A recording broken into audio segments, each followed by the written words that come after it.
Hello guys, so this is gonna be my Mat Impok po tayo challenge. Samahan niyo ako. Hello! So this is gonna be the first day of my Mat Impok.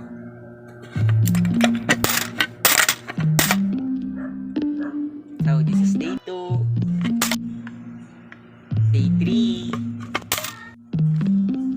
day 4, day 5, day 6, day 7, day 8, day 9, day 10, day 11, day 12, day 13, day 14, day 15, day 16, day 17, day 18, day 19, day 20, day 21, day 22, day 23, day 24, day 25, day 26, day 27, day 28, day 29, day 30, day 31, day 32, day 33, day 34, day 35, day 36, day 37, day 38, day 39, day 40. So based from the last clip, so nakikita nyo naman guys na yung unang barya lang na nahulog ko yung mini-videohan ko kasi the reason behind that is mababa po yung phone storage ko. So tamang paraan na lamang po muna para mairaos ko itong Mat Impok challenge na to.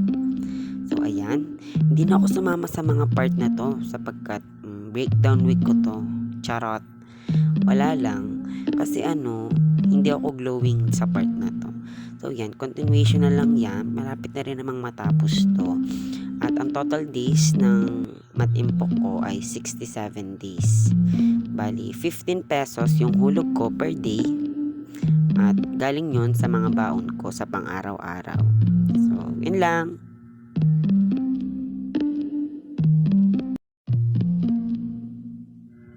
Day 65. Day 66 seconds to the last day. Hello, so this is gonna be the last day of my Mat Impok, but I will not open it and I will continue to ipon. 5, 15. Hi guys, so bago natin i-solve yung total ng Mat Impok challenge natin, isagutin muna natin yung mga questions sa Mat Impok. So, sa number 1 question, what are your problems when you save your money? So, yung mga problems lang naman na na-encounter ko nung nag-save ako ng money sa mga araw na walang natitira sa baon ko, kaya wala akong nahulog. Pero, napaparaanan ko naman ito na itinatabi ko na agad yung bawat ko kinabukasan para maihulog ko yung pera na hindi ko nahulog yung gagawin. So, para sa question number 2, why is saving money important for students like you? Well, napakahalaga ng pag-iipon ng pera para sa mga katulad kong estudyante. Dahil sa paraang ito, may mabubunot tayong pera lalo na sa oras ng mga emergency, pag may mga bayarin, at hindi na natin pwedeng akin sa mga magulang natin. So, number 2, how did you feel when you were able to save money? Of course, unang-una, I feel happy kasi kaya ko pa lang mag-save ng money. Puro lang ako waldas. So, dahil sa Mat Impok, mas na lighten up yung brain ko. Lighten up na mag-ipon. Kasi, kailangan natin mag-ipon. Yun lang. So, for number 4, which type of sequence did you use in Mat Impok ko tayo challenge? And why did you choose that sequence? Ang pinili kong sequence para sa Mat Impok ko tayo challenge ay geometric sequence. Dahil mas applicable to para sa akin na hindi malaki yung baon. Dahil sa arithmetic, yung ihulog ko doon, kailangan kong doblehin ng doblehin ng doblehin. Parang dagdag ng dagdag. Pero sa geometric, dahil nga sa geometric, pwedeng yung ano yung halaga ng hinulog ko sa unang araw, yun din yung halaga ng ihulog ko sa pangalawang araw at sa mga sasunod. Yun lang. So ngayon, isa-solve naman natin kung magkano yung total ng ating matimpok.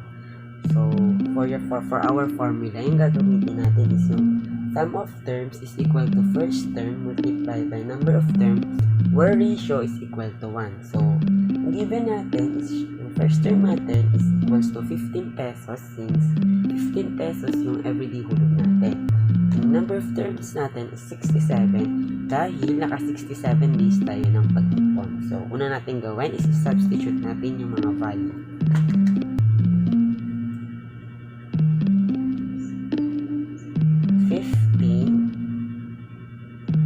Multiplied by 67. So, 15 multiplied by 67 is equal to 1,005. So, 1,005 yung total na naihulog ko sa aking alkansya. And hanggang ngayon, tuloy-tuloy pa rin yung paghuhulog ko dahil hindi ko muna siya bubuksan dahil may pinag-iipunan pa ako. So, yun lang. Bye.